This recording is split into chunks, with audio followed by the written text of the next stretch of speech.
Hola, ¿qué tal, chicos? Buenos días. Bienvenidos a la clase de economía del segundo parcial. Esta clase es la número 3. Voy a compartirles la presentación de la clase que les tengo preparada para el día de hoy. La clase pasada comenzamos con el pensamiento económico de una etapa y ahorita vamos a ver la siguiente etapa, ¿ok? Me parece que ya les aparece en pantalla la presentación en color azul. Ya la pueden ver en PowerPoint, ¿verdad? Déjenme compartir la pantalla en grande para comenzar a explicar. Ahí está. Entonces, el tema del día de hoy, la clase número 3, el pensamiento económico en los siglos XVII y XVIII. Como pudimos observar en la etapa anterior vista o anteriormente vista, la preocupación fundamental de esa época se enfocó principalmente en la pobreza, la propiedad y el comercio local, influenciada por el pensamiento económico con las ideas de la Iglesia Católica. Es lo que vimos en la clase anterior, chicos, cómo predominaba la injerencia o la influencia de la religión o de la Iglesia Católica en las decisiones económicas que se tomaban en esa época. ¿Se acuerdan? Que hablamos del clero, de los terratenientes, del rey, que eran los encargados de dirigir las primeras ciudades no importantes como las que mencionamos anteriormente. Entonces, pues ese periodo destacó principalmente por una economía local, un comercio local. Si había comercio, se practicaba aún el trueque, como lo recordamos. Había la propiedad, que era la que los terratenientes tenían la mayor cantidad de tierra, ¿se acuerdan? Eran los que mayor injerencia tenían, mayor dinero, mayor influencia en todos los aspectos económico, político y social. Y dominaba la pobreza, ¿no? Por las clases más bajas, que eran los esclavos también, ¿verdad? Entonces, esta fue la etapa en donde más destacó la pobreza, la propiedad y el comercio local, y donde la iglesia tuvo un poder, una injerencia muy importante tanto en la economía como en la política y en la sociedad. En esta nueva etapa de los siglos XVII y XVIII, la economía ya es considerada como una ciencia moderna. Estamos hablando del pensamiento económico en los siglos XVII y XVIII de este tema. Es ya cuando la economía destaca como ciencia moderna.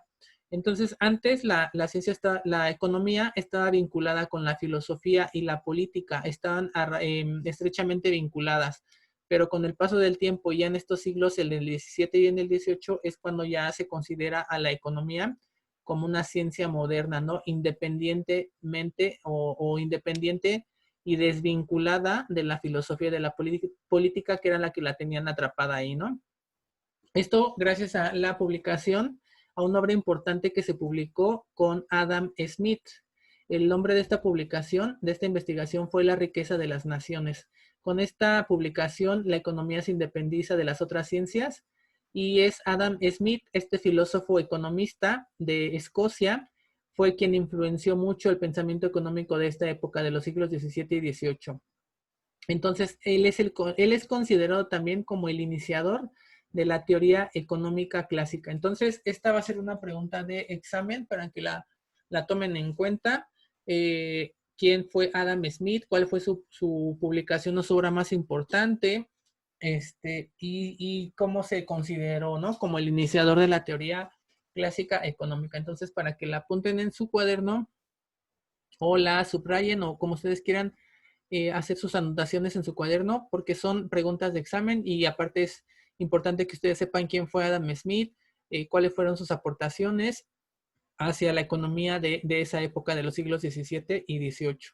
Dice en el tercer párrafo, en esta etapa del siglo XVII ya se reconoce que la producción y el trabajo pueden hacer rica a una nación y la hacen fuerte frente a otras, por lo que la mirada comienza a enfocarse en producir en masa, el comercio internacional se vuelve más flexible para la producción, el dinero puede salir a otros países y se imponen impuestos a productos. Es decir, ya en el siglo XVII ya no hablamos de propiedad, de comercio local, pobreza sí sigue habiendo, ¿verdad? Pero ya no hay tanta distinción de clases, al menos tan marcada como en la época anterior, y la Iglesia Católica comienza a tener un poco de menos injerencia en la vida económica de esta etapa en el mundo, ¿no? Por eso dice que el siglo XVII ya la producción en masa el trabajo, es decir, el empleo, ya se considera que son la base importante de una nación, ¿no? La que van a hacer rica una nación. Mientras una nación produzca o produzca y exporte y venda sus productos o las otras personas los consuman la sociedad, pues esta sociedad, esta economía esta nación va a crecer, ¿no? Entonces, en parte importante ya del siglo XVII es la producción y el empleo. Y se empieza a producir en masa, es decir, se empiezan a hacer productos, pero en cantidades mayores, ¿no? A las locales. Ahora ya se empiezan a hacer productos para exportar a otros países a través del nuevo, para ellos, comercio internacional en esa época, ¿no? La producción se vuelve más flexible y el dinero puede salir a otros países. Y se comienzan a imponer impuestos a productos, como es lo que mencionábamos en la primera clase de este segundo parcial, ¿no? Del cobro de los impuestos, para qué se utilizan, para beneficio de la sociedad y los problemas que hemos tenido de que aún así con la corrupción actualmente, pues estos impuestos no sabemos bien hacia dónde se destinan, ¿verdad? Entonces pasamos a la siguiente página. Para el siglo XVIII comienza a plantearse la idea de que la intervención del Estado en la economía se redujera y que el comercio se incrementara. La industria del algodón y la metalurgia comienzan a tener desarrollo tecnológico impulsado para una empresa privada y la inversión extranjera. De esta forma comienzan a surgir dos tipos de corrientes o prácticas económicas. Entonces, para el siglo XVIII se plantea la idea de que el Estado no debe de tener o de participar tanto en la economía de los países, chicos. Entonces, pues ahorita ya sabemos que es una idea errónea, ¿verdad? El Estado debe de ser la base fundamental de la economía de un país porque de ahí se obtienen beneficios para la sociedad. No debemos de permitir que las empresas extranjeras pues solamente se establezcan en nuestro país y solamente sean las únicas beneficiadas y pues dañen el medio ambiente o solamente se enriquezcan a beneficio o a costa de nosotros, ¿no? Entonces, pues esa es una idea errónea de la poca participación del Estado en la economía. No, el Estado es el que debe de dirigir la base de la economía de un país. Pero aquí en este siglo XVIII, pues se pensaba lo contrario, que el Estado debería de intervenir muy poco en la economía, que el comercio se incrementara y pues en esta etapa la industria de lo que es el algodón y la metalurgia tienen un desarrollo tecnológico importante. Se invierte mucha inversión extranjera en esta industria, la del algodón y la de la metalurgia. Y de ahí, de esta etapa de la economía de este siglo XVIII, se comienzan a distinguir dos tipos de corrientes o de prácticas económicas. Por un lado, el mercantilismo. Dice, esta práctica comienza en Francia e Inglaterra y es un grupo de ideas encaminadas a defender la actividad económica de los mercaderes de esa época. La idea principal del mercantilismo es que el comercio entre países se desarrolle para de esta manera obtener poder y riqueza. La balanza comercial toma relevancia porque de esta manera se podría llevar un registro de las importaciones y exportaciones que se realizaban entre los países. Entonces, ¿qué es el mercantilismo? Un conjunto de ideas encaminadas a defender la actividad económica de los mercaderes de esa época. La idea principal es que se dé comercio entre países y de esta forma desarrollarse para obtener poder y riqueza. De eso trata el mercantilismo, ¿no? La balanza comercial es importante aquí en el mercantilismo porque así se puede registrar las actividades que se llevan a cabo en cuanto a importaciones y exportaciones entre los países en donde se desarrolle este tipo de comercio, comercio internacional. ¿Ok? ¿Qué más nos dice del mercantilismo? Para los mercantilistas no era importante el consumo interno, por lo que el tema de la pobreza dentro de su nación no era vital importancia. Para ellos su principal misión eran las importaciones y las exportaciones. La pobreza estaba justificada porque de acuerdo a ellos los salarios bajos permitían mayor producción, porque al contrario de los salarios altos hacían que el rendimiento de los trabajadores fuera menor. Y quiere decir esto que lo único que importaba en el mercantilismo era el comercio internacional, pero el aspecto de la pobreza en el interior de su país para esta corriente económica no era importante. Decían que era necesario que hubiera pobres y porque se les pagaba muy poco, ¿no? Para que así pudieran producir más, pudieran trabajar más estas personas, estos asalariados, y y así tener una alta tasa de crecimiento, porque si les pagaban unos salarios altos, pues dejarían de trabajar más o trabajarían menos y esto afectaría a las empresas. Entonces, ahí también otra idea errónea, ¿no? De pagarles poco a los trabajadores y solamente que les importara importar productos y exportar productos y no tomar en cuenta el problema social de la pobreza en su sociedad, ¿no?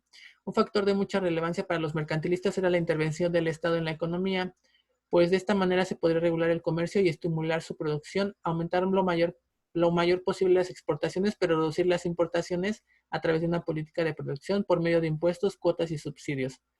Mm, no sé si acá en la anterior, bueno, no. En el mercantilismo sí importa la intervención del Estado. Aquí dice un factor de mucha relevancia es que intervenga el Estado en la economía para que así se regule el comercio, se estimule la producción, aumenten las exportaciones, se reduzcan las importaciones y se proteja el país a través de los impuestos, de las cuotas y subsidios. En esto sí estaría yo de acuerdo con los mercantilistas, ¿no?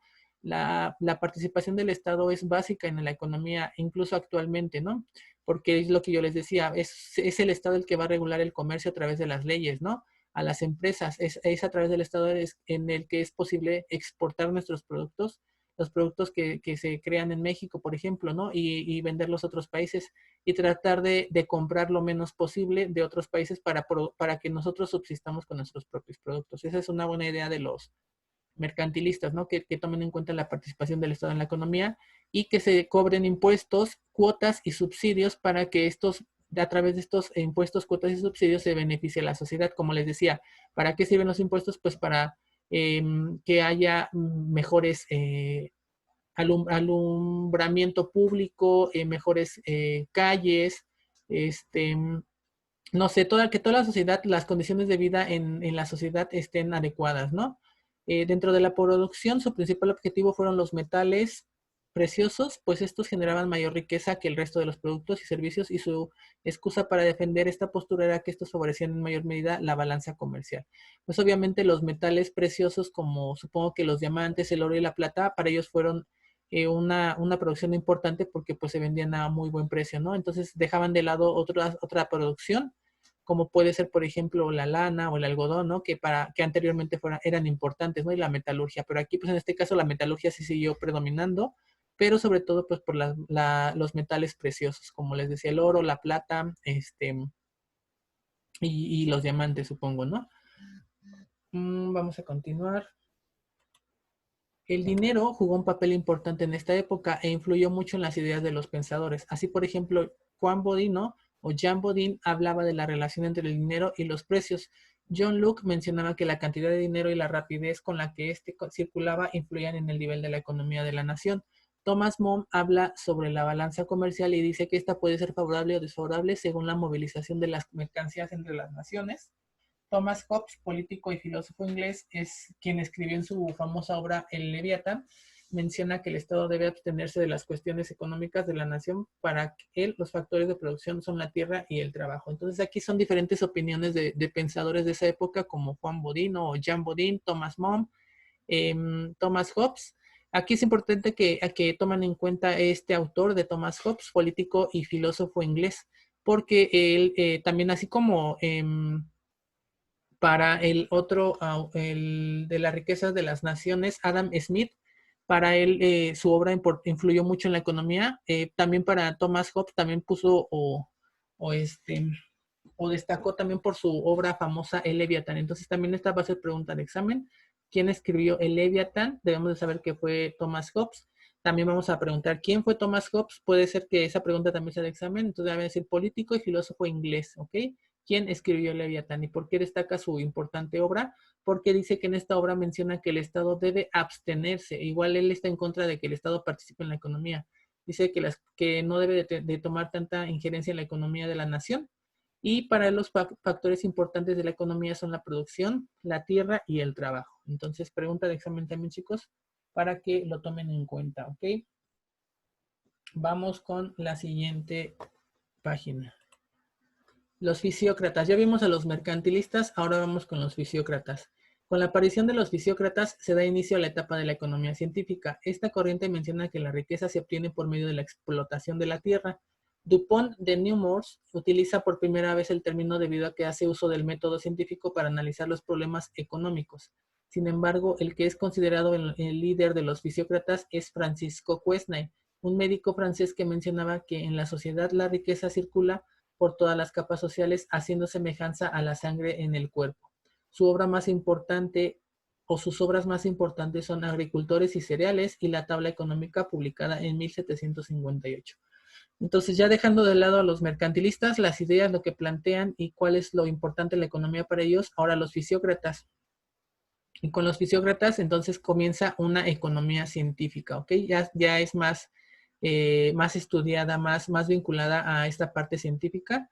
A estos fisiócratas, estos pensadores que apoyaban a los fisiócratas o los que se llamaban fisiócratas, establecen que la riqueza de un país se obtiene a través de explotar la tierra, los recursos naturales, ¿no? No están tan mal, pero no es explotar, más bien es aprovechar los recursos, ¿no? Actualmente pues ya sabemos que explotar los recursos no beneficia porque estos no son infinitos, estos recursos son finitos y pueden escasear, pueden dejar de existir si se sobreexplota la tierra, ¿no? Entonces ahí sería un problema mayor para nosotros porque entonces ya no volveríamos a poder producir ese tipo de productos y pues afectarían a nuestra alimentación, por ejemplo, ¿no? Entonces debe de ser un aprovechamiento sustentable de los recursos naturales, ¿no? Eh, Esta de explotación de la tierra es un término que surge por Dupont de Nemours, quien utiliza este término de explotación de la tierra para hablar sobre los problemas económicos. Pero el líder, el que encabeza a los fisiócratas, es Francisco Quesnay. Entonces también puede ser una pregunta de examen. ¿Quién es el líder? ¿Quién encabezaba a los fisiócratas? Ah, pues Francisco Quesnay, ¿no? ¿Quién fue Francisco Quesnay? Un médico francés que mencionaba que la riqueza circula por todas las capas sociales, haciendo semejanza a la sangre en el cuerpo, ¿no? Como las células o los glóbulos rojos y los glóbulos blancos que andan circulando por todo el cuerpo o la sangre, pues así la economía, ¿no? La riqueza circula por todas las capas sociales, en algunas más que en otras, pero de todas maneras circula el dinero por todos lados, ¿no? Sus obras más importantes de Francisco son Agricultores y Cereales y la Tabla Económica de 1758. Siguiendo a la otra página. Los fisiócratas surgen debido a la situación económica en que se encontraba Francia durante el siglo XVIII, debido a la política militarista del rey y la poca actividad agrícola. Entonces, surgen en Francia, ¿ok? Los fisiócratas en el siglo XVIII. ¿Y por qué surgen? Pues porque había una política militarista del rey y había poca actividad agrícola.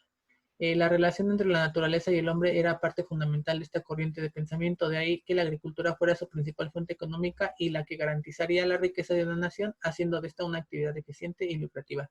Por eso ellos mencionan la explotación de la tierra, porque a ellos se enfocaban en eso, en explotar la tierra, la parte agrícola, ¿no? Producir productos, pero a costa de la explotación de la naturaleza, ¿no?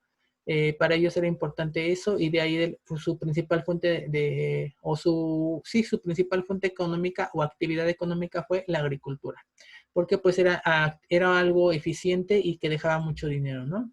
Francisco Quesnay, regresando a él, el líder de los fisiócratas, menciona como la principal actividad a la agricultura. Él realizó un estudio donde menciona que los sectores económicos son interdependientes, es decir, que dependen entre ellos unos de otros y asimismo determinan los flujos de renta de la economía de un país.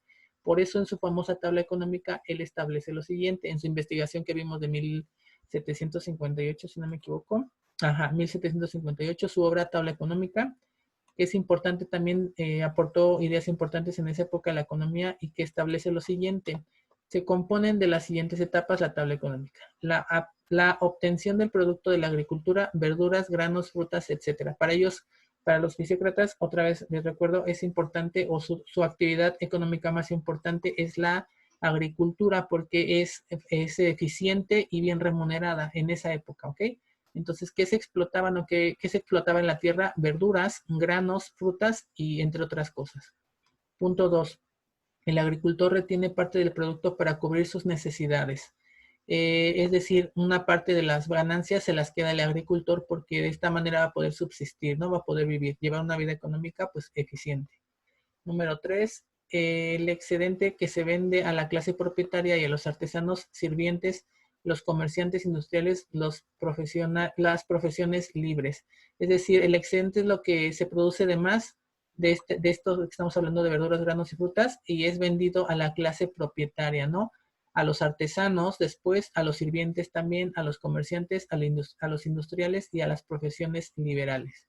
Punto 4. El dinero que se obtiene de la venta de la agricultura, de la venta de verduras, granos, frutas, etcétera, se distribuye una parte a pagar una parte para pagar los artículos comprados a la industria, es decir, todos los materiales que se van a utilizar para que estos productos se produzcan, valga la redundancia, y la otra parte para pagar la renta de la tierra, es decir, los que eran dueños de la tierra la rentaban para producir estas verduras, granos y frutos obviamente esa renta se tenía que pagar a través del dinero que se obtenía de la venta de estos mismos productos, ¿ok?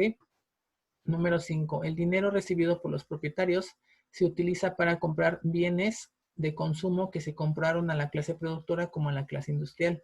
Es decir, el dinero que los propietarios le daban o que recibían se utilizaba para comprar bienes de consumo, es decir, para subsistir, ¿no? Para la comida, para el vestido, el calzado, a la clase productora como a la clase industrial. Número 6. El dinero que recibe la industria se utiliza para comprar materias primas y alimentos. El número 7, el ciclo reinicia cuando el agricultor prepara de nuevo la cosecha. Es decir, este es un ciclo. Se produce, se obtiene, se vende, se distribuye y se vuelve a iniciar el ciclo, ¿no? Se vuelve a producir, se vuelve a crear, se vuelve a vender, a distribuir, etcétera, a consumir y a obtener los beneficios de lo mismo. Es como un ciclo económico, ¿no? Entonces, y obviamente pues la cosecha es anual, ya ven que o temporal, me parece, no sé si 2 veces al año o 1 vez al año, pero siempre vuelve a ser un ciclo. Se paga la renta de la tierra, se produce o se siembra, se cosecha, se vende, se distribuye, se obtienen los recursos, se reparten, se venden y se compran y otra vez volvemos a repetir el ciclo económico, ¿no? Por lo menos de estos fisiócratas. Y con eso terminamos la parte de los fisiócratas y de este tema en general, que a mí me pareció bastante interesante, chicos. Se me hizo más importante sí, más interesante esta parte del pensamiento económico de los siglos XVII y XVIII, que el primero, que era una economía pues local, una economía pobre, en donde importaba más la parte religiosa, mal aplicada, obviamente, sí, mal intervenida en la economía, ¿no? Que esta etapa del pensamiento económico en donde pues ya se comienza a dar una actividad económica más fuerte, no solamente local, sino a nivel de comercio internacional, se empiezan a hacer intercambio entre países, ¿verdad? Venta y consumo de productos de un país a otro, el dinero empieza a circular, comienza a haber ya a establecerse una economía más científica, más desarrollada, más independiente. Se empieza a incluir ya más la participación del Estado para los mercantilistas, aunque para los fisiócratas no era importante la intervención del Estado. Aún les repito, sigue habiendo pobreza. Se sigue dejando de lado a la parte rezagada de la sociedad, como las comunidades más pobres, ¿verdad? Sigue habiendo también, obviamente, riqueza solamente para unos cuantos, pero pues es, es como, se considera como parte de ese proceso, ¿no? En donde para algunos la pobreza sigue siendo como necesaria, pues, para que haya riqueza, debe de haber pobreza. Entonces, pues, obviamente no se compartiría actualmente ese tipo de pensamientos. Sin embargo, no quiere decir que no se lleven a cabo, ¿no? Hasta la actualidad sigue habiendo todavía actualmente clases, ¿no? Clase pobre, clase alta, clase media alta, clase media baja. Entonces, sigue habiendo pobreza, sigue habiendo riqueza, ahora más le agregamos a la corrupción, sigue habiendo desempleo, sigue habiendo daños al medio ambiente, aunque ya hay más personas preocupadas por esta parte de la explotación de la tierra, que ya no se hablaría de una explotación, sino de un aprovechamiento de los recursos de manera sustentable, ¿no? Ya empiezan a haber también temas nuevos o personas que se preocupan por lo que le está sucediendo al medio ambiente, y pues más sucesos o hechos que se presentado actualmente, ¿no? En este caso la pandemia, cómo se detuvo la economía a nivel internacional, a nivel mundial, cosas que no pensamos que fueran a pasar están sucediendo, está resurgiendo también la naturaleza, ¿no? El avistamiento de animales y de hechos que todavía pues nos están sorprendiendo, asombrando, esta parte de la enfermedad, de la hambruna, de la pobreza. Entonces, muchas cosas que tenemos que analizar, chicos, pero que es necesario que a través de este pensamiento económico del pasado al actual y así como vamos evolucionando, pues tomar en cuenta y tener conocimiento para poder hacer nuestro análisis y ver por qué pasan las cosas, por qué se presenta una economía así como la actual. ¿Ok? Entonces aquí lo vamos a dejar y voy a cortar transmisión para que se relajen tantito, 2 minutos descansen y iniciamos sesión en Zoom, chicos. Muchas gracias y ahorita continuamos.